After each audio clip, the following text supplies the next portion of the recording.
Recently, I beat The Witcher 3 for a second time. I ended up 100%ing the game, getting the Platinum Trophy. I was doing this run over about 2.5 years of game time. I was just playing it in between other games since I beat it when it first came out already, but anyways, once I beat the game, I realized a few things about it. One is that they don't make games like this anymore, sadly. 2 is still just as good as it was back then, man. And 3, wow, there's a lot of racism in The Witcher 3. But that's actually kind of awesome. And before you cancel me and throw me in the gulag, let me explain. You see, I actually think what The Witcher 3 did with its world and how it conveys its racial problems is actually a key reason as to why we all love The Witcher games. Because a world where it's devoid of problematic elements feels oftentimes sanitized and boring and, dare I say, forgettable and not realistic. And I want to compare The Witcher to other games, if you don't mind, to see how modern media doesn't get this right nearly as often as they should. And this is also why so many stories these days kind of suck major cheeks, because they refuse to actually cement themselves into their own fantasy worlds because, well, they're too afraid to really offend anyone anymore. The Witcher 3 works because Geralt is, well, a witcher, in case you don't know what that is. Witchers are monster slayers. The lore dump quick version is there's this event called the Conjunction of the Spheres, right? All the planets in the multiverse line up for some reason. It's never explained. It doesn't matter. And then on this one planet where our story takes place, all kinds of freaks start pouring into this planet uninvited. Werewolves, trolls, drowners, and even vampires. The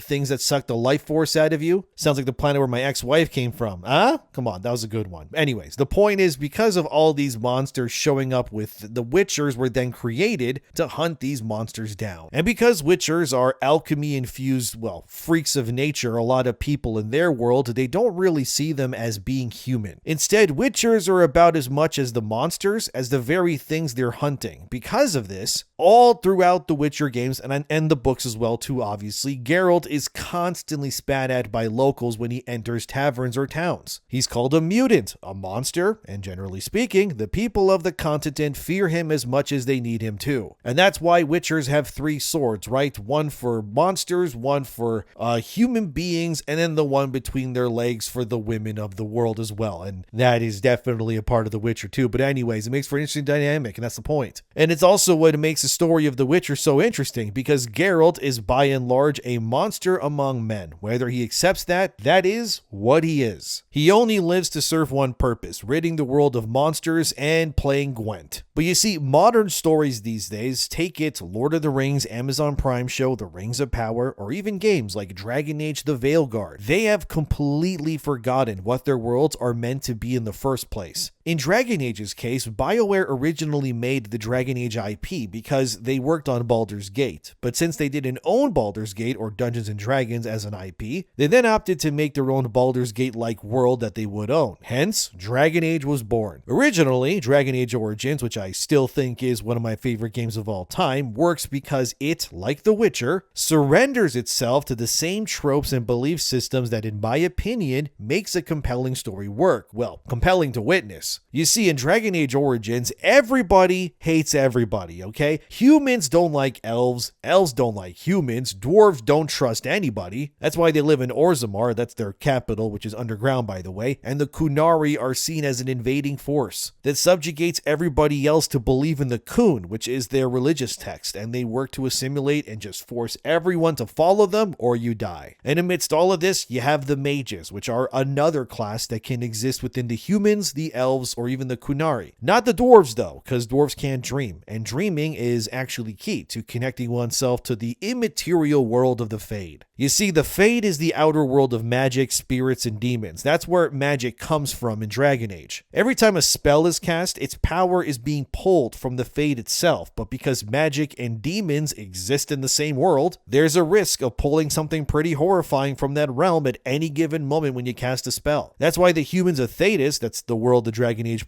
takes place in, created an order called the Templars. And these guys are xenophobic knights whose sole purpose is to hunt down mages and magical-based threats to ensure they don't completely upend all of society. But the Templars are also a double-edged sword too, and that's why they're interesting. They're also racist towards a lot of groups, but they hate mages the most of all. They're also addicted to consuming lyrium, which is a substance found in dwarven caves. You see, lyrium, when consumed, sort of like tobacco, it gives Templar knights a high, this inhuman ability to resist the urges of magic and its properties. So kind of in a sense, Templars use lyrium to turn themselves into knights that can then tap into the natural-born powers that dwarves already have themselves. By severing your connection to the Fade, no longer being able to dream pretty much, the demons cannot inhabit your mind, which makes Templars a perfect tool in slaying demons or, capturing the mages. But obviously, too long of an exposure to lyrium causes the older Templars to weaken and become brittle. So once their duties are done, assuming they, live long enough, they become shells of themselves in the name of duty. So in Dragon Age's world, the elves are also probably the single most racially profiled group in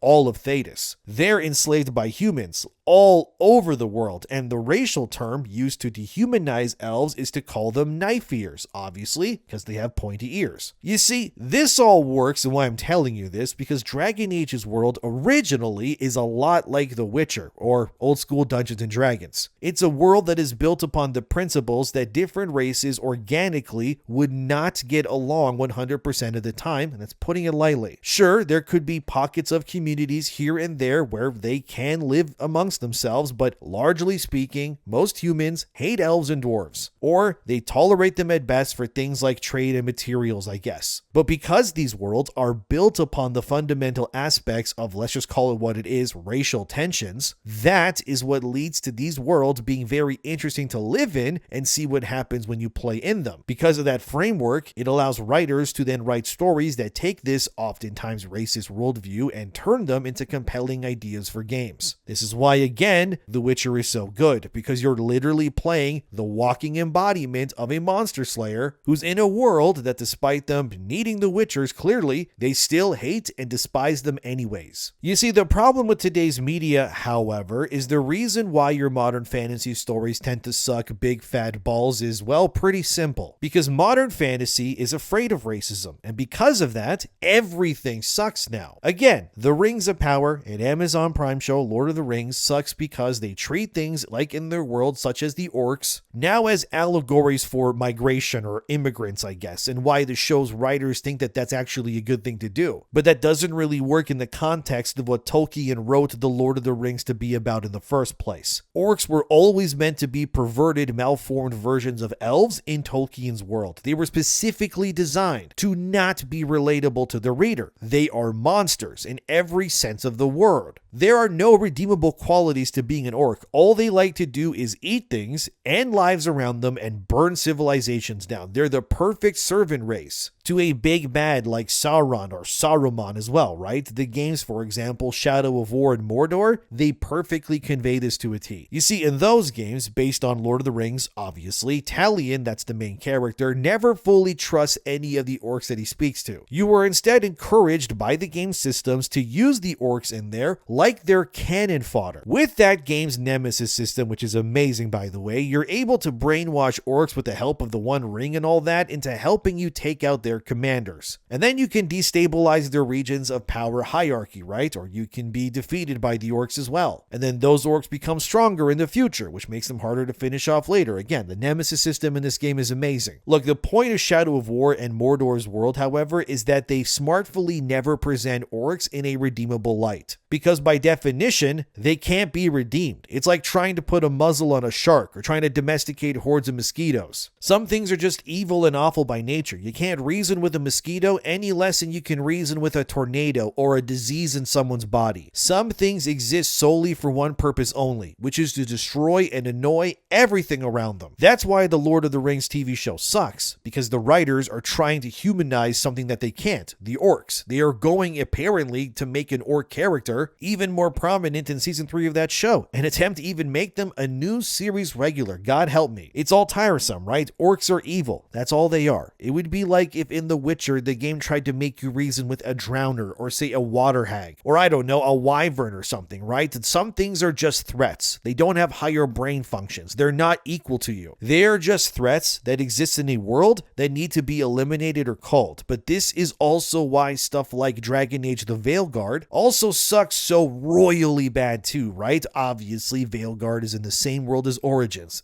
unfortunately. But in Veilguard's case, the writers at BioWare went off the deep end and completely ruined the entire point of Dragon Age as a concept. Because the people who worked on Veilguard are thinly veiled communists who believe in all the same things that are currently ruining modern game development in the West. You know the things. All white men are bad, there are infinity genders, no one is illegal on stolen land, yada yada yada. Anyways, Veilguard, if you unfortunately played it, completely undermines what Dragon Age Origins world set up in every sense of the word. In Veilguard, everyone suddenly, for no reason at all, just gets along. Humans, elves, even dwarves are seen as living happily together, as if they all accept one another no matter what. It's uncharacteristic of Dragon Age's world to be shown this way. At least the Kunari are still evil, I guess. But human and elves would rarely, if ever, actually get along in that world. Most elves that are free and independent in Dragon Age, well, they tend to live in the woods, away from the human settlements, because elves, in case you don't know, they don't exactly have a home to exist in within Dragon Age's world anymore. Story time again. So you see, it's because the humans, when they migrated to Thedas, descended upon the elven capital of Arlathan. The elves were a once proud and magical-based society that didn't immediately repel the humans, but instead, stupidly, welcomed them in. Very quickly, however, the humans proved to be an oppressive force that looked to upend and destroy the elven people, eventually outbreeding them, outarming them, and then destroying Arlathan. Gee, sounds a bit like real life in some parts of the world, doesn't it? Of course, the humans did this because they too came into contact with magic themselves, which they kept away from the elves, of course. And this was gifted to them by an old dark god that whispered in the ears of mankind's leaders at the time. So, these humans, who were the most magically powerful among their race, would come together to be known as Magisters. These are the most powerful human mages of all. Anyways, the Magisters, alongside their human armies, ended up destroying the elves, okay? They used their magic against them. They enslaved the once proud elvish people into slavery for like the rest of time pretty much. And then on the bones of Arlathan, the once proud elven capital, was born the empire that would become known as Tevinter. This would be the apex of human society and the bedrock of magical warfare going forward. So these same Magisters would eventually get so power hungry, as humans do, and they would use their powers to open a gateway to the Maker, basically God himself in this world. But upon entering the Maker's realm, the Magisters were punished for breaking the divine laws, as you do, and the Magisters would become cursed by the Maker, and this curse would trickle down into different parts of humanity itself. This event would create the Darkspawn. Yeah, those monstrous, orcish, zombie-like beings that you fight in Dragon Age Origins and, well, all the games pretty much, yeah. Those are all humanity's selfish need for power is what bore those freaks in the first place, right? Like, whoops, our bad, I guess. But ever since then, right, the racism and superiority of mankind pretty much doomed the world of Thedas for the rest of eternity. So as the Darkspawn hordes grew, living deep in the earth as they would work together to birth a being made of malformed flesh that was meant to resemble a dragon, but was nothing more but a symbol of humanity's failures. So these zombie dragon-like beings, I guess, would be inhabited by an old god's soul. Yes, spoilers. Oh my god, big twist. The very gods that gave mankind their ability to use magic to destroy the elves in the first place and, usher in Tevinter and all that, yeah, those guys, they became the archdemons, right? And thus they were born. And now every time an archdemon is created, that's what's on the cover of the Dragon Age Origins box art, right? That big red dragon, that's an archdemon. Anyway, they would lead an army of Darkspawn, and it would lead to the people of Thedas then creating their own order. Not too dissimilar from Witchers, actually. They're called Grey Wardens. So these were people from all walks of life who, upon ingesting the blood of Darkspawn, would have, well, two things happen to them. Number one, you'd either die very painfully, may I add, or you would survive the process. and if you survived, you would then have a connection to the Archdemon's mind from anywhere else in the world. And by the way, all Darkspawn have this. That's why they all follow the Archdemon. This means that Grey Wardens could then hunt down Darkspawn and the Archdemon whenever a blight began, because obviously they knew where they were. Because if the blood of a Darkspawn wouldn't end a Grey Warden's life upon initiation, it also meant they could now safely slaughter any Darkspawn in close proximity, and if their blood fell in their mouth or in their eyes or stuff like that, they wouldn't get corrupted and die. They would just keep fighting. It's pretty badass. But anyways, upon fighting the Archdemon, a Grey Warden would then sacrifice their soul to end an Archdemon for good, only for the entire process to begin again ages later, right? That's basically the plot of what happens in Origins. But if Grey Wardens survive a blight, they tend to just wander the world aimlessly, constantly hearing the voices of the Archdemon, or I guess the old god's influence, until eventually they become Darkspawn themselves as they go into the tunnels in the earth and stuff to live with all the other Darkspawn for the next blight to happen, or their fellow brethren end them in mercy. Yeah, that sounds interesting, doesn't it? Really cool, actually. Great lore there. Shame that Veilguard ruined all of that, though. Because you see, Veilguard takes place in, Tevinter, the very place where humanity enslaved the elves and all this nonsense began. You see, Tevinter also has another big thing they're also into over there, which is